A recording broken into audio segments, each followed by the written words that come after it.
I never imagined that the softest betrayal could come from the person I loved most. My son, the boy I had raised with sleepless nights and aching hands, the one I had nurtured through fevered nights and schoolyard tears, had become a stranger. A stranger with my face in his memories and my sacrifices in his pocket. I had spent most of my life working with calloused hands and tired eyes, never for myself, but for him. I remembered the first time I had held him in my arms, his tiny fists curled around my fingers, his innocent eyes trusting me completely. I swore then, in the quiet of that hospital room, that I would give him everything I could, even if it cost me my own comfort. And I did. Every overtime, every missed meal, every small joy I denied myself went into building a life for him. But one morning, everything changed with just a few words and a smile. It was a Thursday, unremarkable in every way.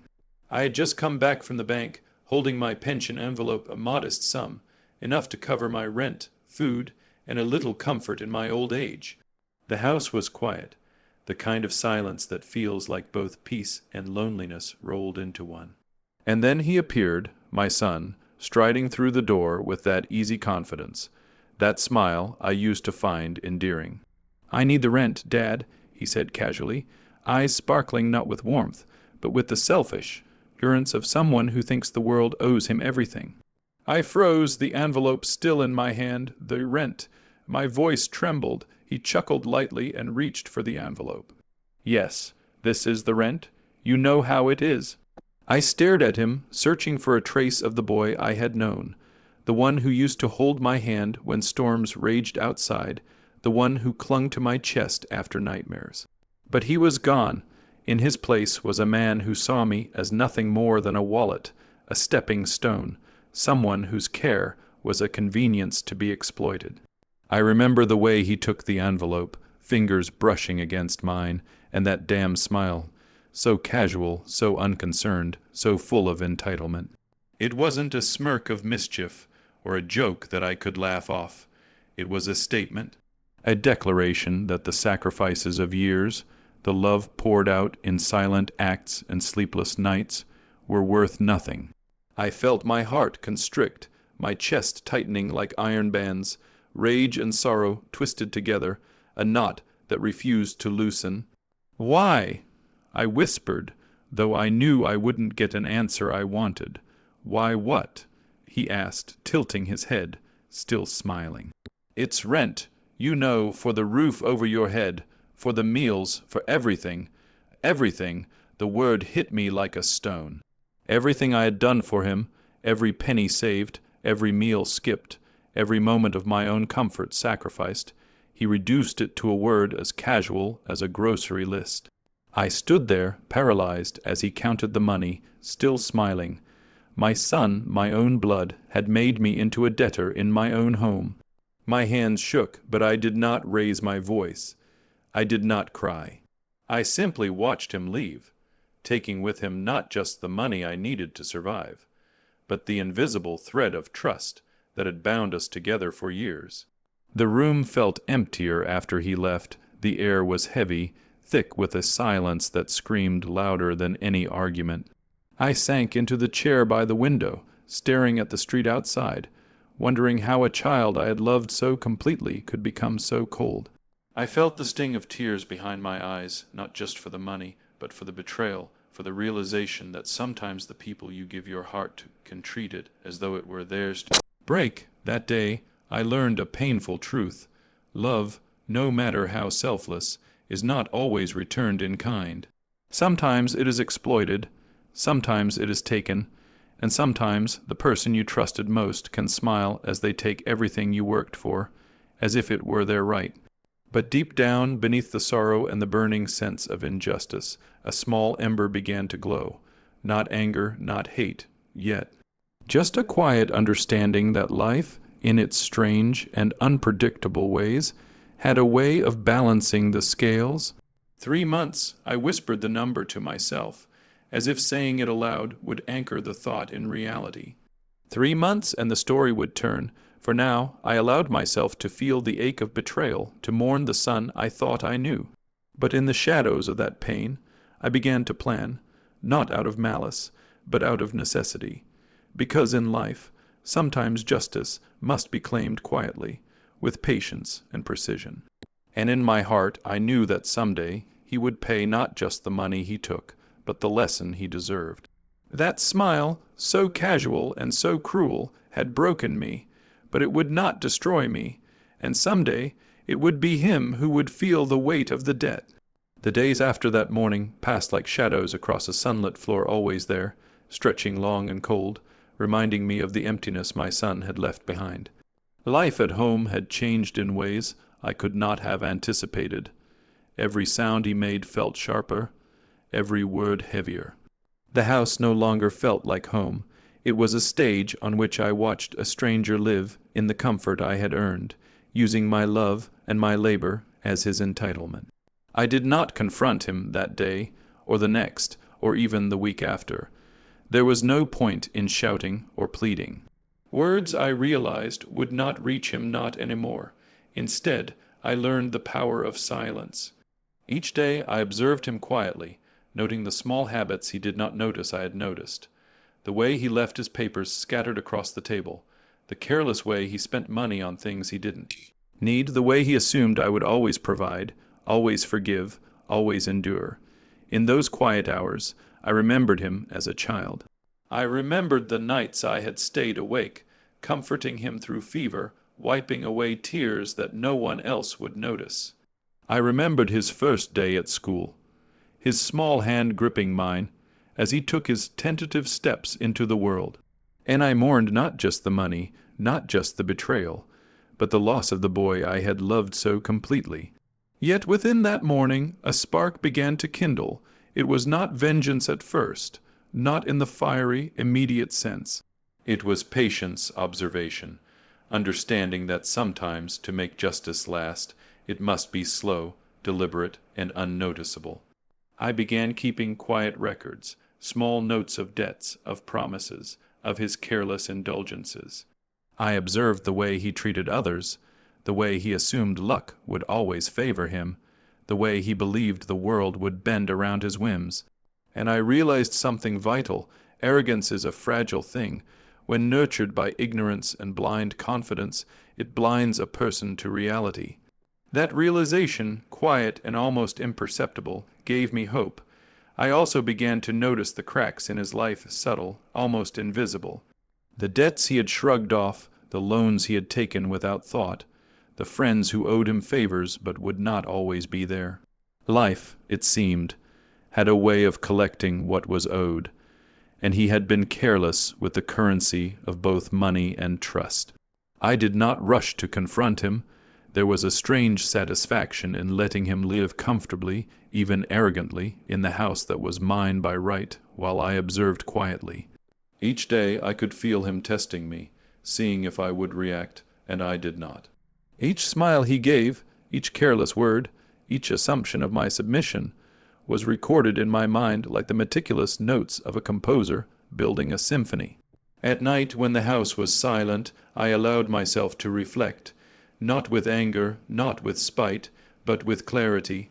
I thought about all the ways a son could repay a father not just with money, but with respect, with gratitude, with recognition of sacrifice.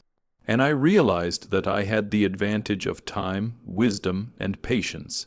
He had only arrogance. The shadows in the house grew longer, stretching across the rooms like the passage of time itself.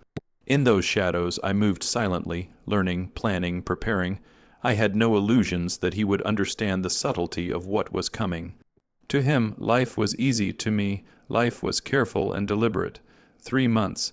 I repeated the number quietly, like a mantra. 3 months, and he would learn what it meant to take what was not his. 3 months, and the scales would tip, not in anger, not in rage, but in quiet inevitability. For now I watched, I waited, and I endured. The betrayal had cut deep, but I would not let it destroy me. I had learned the first lesson of silence, that it can be louder than any shout, stronger than any confrontation. And when the time came, my silence would speak louder than words ever could. Every evening I sat in the dim light of my living room, counting the days, observing the life of the man my son had become, and reminding myself that patience is a weapon more precise than any sword. I knew the world had a strange sense of justice, and sometimes it required only a little push to let it unfold.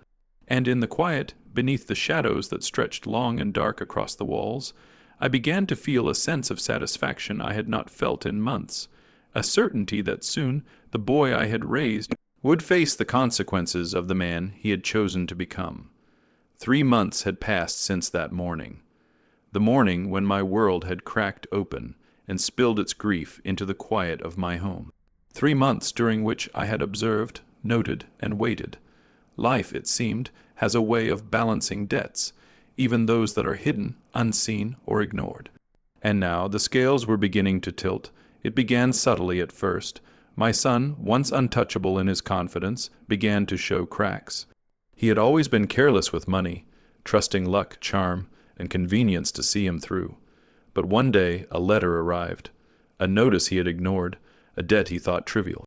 He laughed at first, a self-assured chuckle meant to dismiss the worry, but I saw the hesitation flicker across his face. Just a small setback, he muttered to himself, tossing the letter aside, but I had seen enough to know the truth.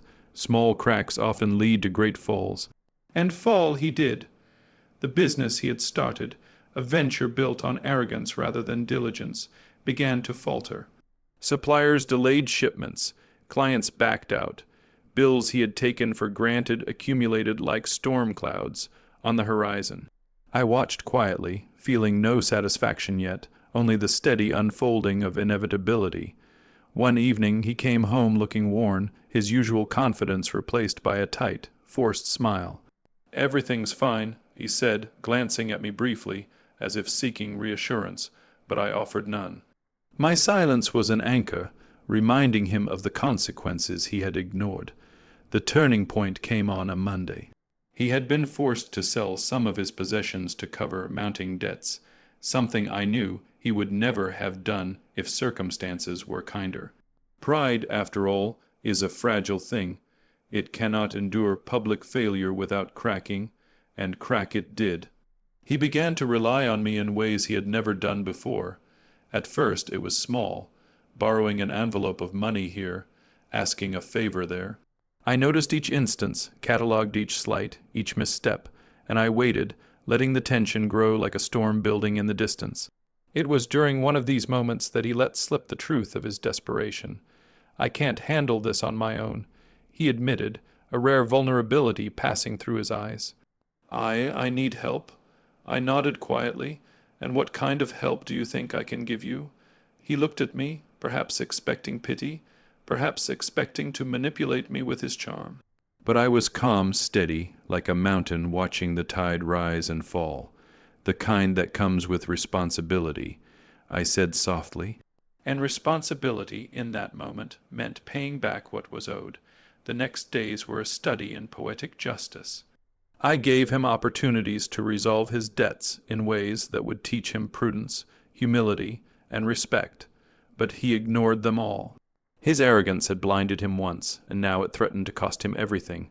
Then came the day he realized that life had no shortcuts, no loopholes, no invisible safety net. A supplier called, a creditor arrived. The notices I had watched accumulate in silence reached their climax. And suddenly the man who had taken my pension with a smile was standing before me, hand outstretched, eyes wide, and shame written across his face. I have to pay you back," he stammered. 3 months ago he had taken my money with a grin and a casual remark. Asterisk, "This is the rent." Asterisk now, the roles had reversed. He was the one humbled, forced to confront the debt he had ignored, forced to recognize the value of what he had taken for granted. I accepted the money, counting it carefully, deliberately, savoring each note not for its worth, but for the symbolism it carried.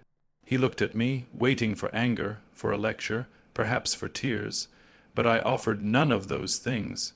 I offered only quiet dignity, the power of one who has endured, observed, and waited. In that moment, he understood what it meant to owe more than money. He owed respect, humility, and recognition lessons he had ignored when he thought he could take whatever he pleased. And I, the father he had once taken for granted, had given him the most subtle, precise lesson of all. Life has a way of balancing debts, and sometimes the most effective justice is patience. As he left the house that day, a man changed by circumstance, I sat in silence, watching the shadows lengthen across the floor. The storm had passed, the scales had tilted, and in the quiet I felt a calm I had not known since that morning when my pension and my trust had been taken. 3 months indeed. 3 months of silence, observation, and planning had been enough. Sometimes the sweetest revenge is not loud, not dramatic, not vengeful in the obvious sense. Sometimes it is quiet, inevitable, and utterly inescapable. And sometimes it comes with a smile. The day finally came when the balance of life could no longer be ignored. The house, once silent and heavy with betrayal, now carried a different kind of tension, the quiet tension of inevitability. My son, who had once taken my pension with a casual grin, was no longer the man who believed the world owed him everything. He entered the living room, posture rigid, hands trembling slightly as he held an envelope that, not long ago, he had taken from me without a second thought. Now it was his turn to return it. I've come to pay you back, he said, voice low, almost hesitant. The arrogance that had once colored every word, every action, had evaporated, replaced by uncertainty, and something else, humility, however begrudging, had settled in. I looked at him for a long moment, letting the silence do its work. I did not speak immediately. I did not scold or lecture. Anger had no place here anymore. It had been replaced with quiet satisfaction. Finally I said softly but firmly, "Sit." He obeyed, the envelope resting on the table between us. I counted the money carefully, deliberately, noting each note, savoring the weight not of the currency itself, but of the lesson it represented. Each bill was more than just money. It was acknowledgment, repentance, and recognition of the value of what he had taken for granted. "You remember what you said, don't you?" I asked, my voice steady, calm, "when you took it and said, 'This is the rent.'" He flinched, a subtle but unmistakable sign that memory of that moment still carried weight. He did not respond. Words were unnecessary. The silence spoke louder than any apology could. "Do you understand now?" I continued, looking directly into his eyes. "Do you understand what it means to take without respect, to assume that love and sacrifice are debts you can ignore?" He swallowed hard, shame and realization etched into his face. "Yes, Dad, I understand." I nodded slowly, allowing the weight of the moment to settle over us. I realized that the lesson he had learned was deeper than money. He had learned about trust, about respect, about the subtle but unforgiving ways in which life demands accountability. "I will not forget this," he said, voice small, almost a whisper, "and I will not make the same mistake again." I allowed a faint smile to touch my lips, not out of cruelty, but out of relief. The son I had raised, the boy I had loved through sleepless nights and hardship, was beginning to emerge again, tempered by experience, shaped by consequence. The envelope lay on the table, the symbol of betrayal returned transformed into a symbol of reconciliation. I could see the weight of guilt and understanding in his eyes. He had been humbled, and that humility, hard won and sharp, was worth far more than the money he had returned. After he left, I sat quietly by the window, watching the sunlight stretch across the floor. The house felt different now, not empty, not silent, but alive with resolution. The storm had passed, the scales had been balanced, and in the stillness I felt something I hadn't felt in months, peace. It was strange and a little bittersweet. The son I had once raised with carefree joy had faltered, stumbled, and finally learned the consequences of his choices. And yet the love I felt for him remained quiet but unbroken. Love, I realized, does not disappear because of betrayal. It survives, patient, waiting for understanding, for growth, for redemption. 3 months. 3 months of silence, observation, and quiet patience had been enough to restore balance.